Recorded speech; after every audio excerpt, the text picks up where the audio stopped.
Not many homeowners are aware of the long list of requirements before, during and after putting their property on the market. Sandton real estate professional Michelle Cohen shed some light on these requirements.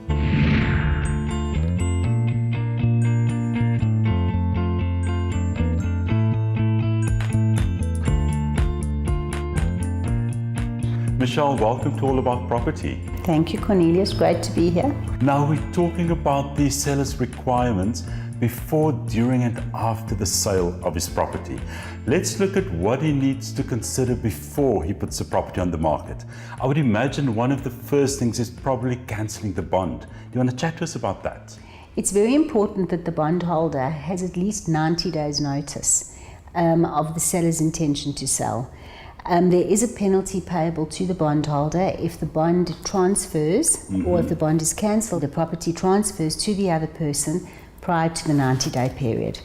What's important to remember is during the 90-day cancellation period, you can't access your bond. So if you have an access bond and you've been using it for savings or whatever it is, you need to know that you can't access it during that 90 days. I think another important thing is also finding a reputable real estate agent. Absolutely. Selling a property can be pretty challenging, and the person that you feel the most comfortable with, who's a good person in the area, who understands the market, who's registered with the board, who works for a company that is in the area, that's the person that you should be working with. I always say to a seller, go with your gut. Now, Michelle, another thing that a seller needs to consider is compiling a defects list. Chat to us about that. A defects list tells a person what your house is about and where there are problems in the home.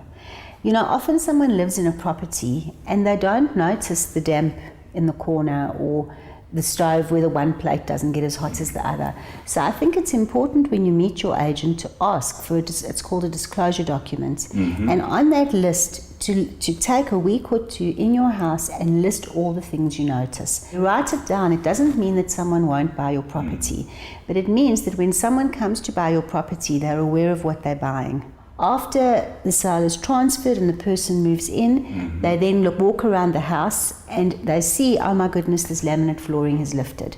They find the agent, the seller didn't disclose, there's a problem. There's a document to refer back to, it's in writing. The seller has just avoided a whole lot of conflict between him and the purchaser just by having simply disclosed the condition of the property.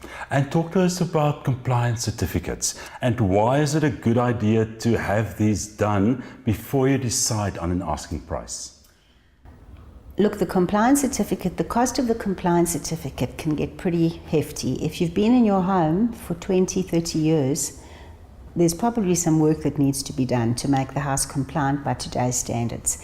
So you can't necessarily include the cost of that compliance certificate in your purchase price, but what you can do is then know exactly what you're going to spend prior to marketing your property. A compliance certificate for electrical compliance for the home has to be no older than 2 years old. Okay. You also need an electric fence compliance certificate. Same situation, 2 years is kind of the cut-off point. You also will need a gas compliance certificate if the home has gas in it. In Johannesburg, those are the 3 certificates you need.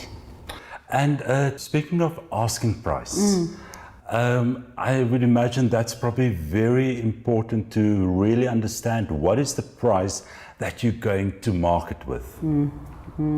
It's extremely important. We're finding more and more, due to market conditions, the seller's price is kind of here and the buyers are seeing value here. And somewhere in between, a really good estate agent finds a way to bring the people together. Now let's talk about what the seller needs to consider when the property is actually on the market. You also mentioned to me off air that people shouldn't make any changes to the property while it's on the market. What do you mean with that? To do major renovations to a house that you're trying to sell is a little bit futile. People who are coming in want the house to be their home. They want to put their stamp on it. Yes, you freshen up a wall here and there, you clean your furniture, you maybe clean your carpets and make sure they're really nice and they smell fresh. But to repaint your house from top to bottom when the person who's coming in is more than likely going to want to do the same thing themselves in their own color. Yes. You may not necessarily get the value of what you've output back in terms of your price.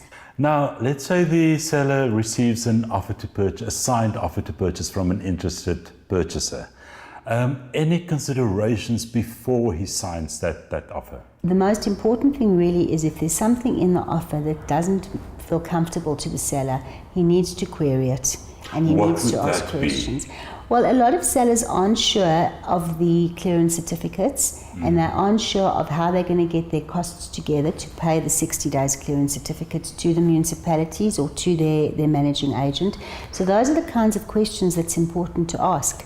Something that I've seen in a lot of offers that I would caution sellers with is a clause that extends the offer for a further 30 days if the purchaser doesn't get his finance. Some sellers are in a hurry to sell. They don't want to wait a month and then a further 30 days. Yeah. So always watch out for that clause and look how long those extensions actually are. Now, let's say the deal is done and dusted. It's registered in the new owner's name. The new owner has taken occupancy. Is there still anything that you need to wrap up as the seller? Well, the one thing would be that you would need to get your refund from the municipality because you've paid your clearance figures. Some attorneys who do conveyancing will transfer your property and then they'll arrange for your refund to be paid back to you. You also get a refund from your bank on registration of transfer if you've paid a bond and it registers mid-month. And I think if you've signed a very comprehensive disclosure document, there really is very little that you need to do after that. You collect your money and move on. Lovely. Now, Michelle, you represent the Leapfrog Property Group in Sandton. Yes. Do you have any advice or recommendations specific for the Sandton sellers? There's around 12,000 properties in the Sandton areas that are listed on the property portals. Just be aware of that when you're marketing your house. Be aware of your pricing. Be aware of who your buyers are. The buyers are very savvy. They are seeing more property than the seller or the agent is seeing because of how much property is on the market. So you're sitting in a competitive market, and the Sandton market ranges anywhere from 1.4 to 10, 12 million.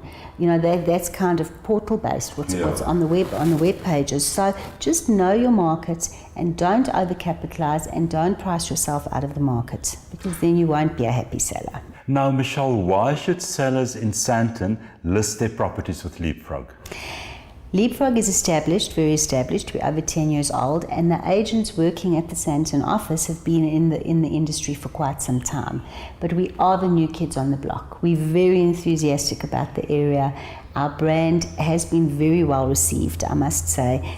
The brand seems to be attracting kind of that younger market that's buying in Sandton. The colours, the whole way of marketing, and I think that absolutely works for the sellers. We're bringing a whole different dynamic into the area. We're also, being a national company, we have access to a national database of purchases, which really does assist the seller. Well, Michelle, always lovely chatting to you. Thank you so much for your time. Thank you for having me on the show, Cornelius. Good to see you.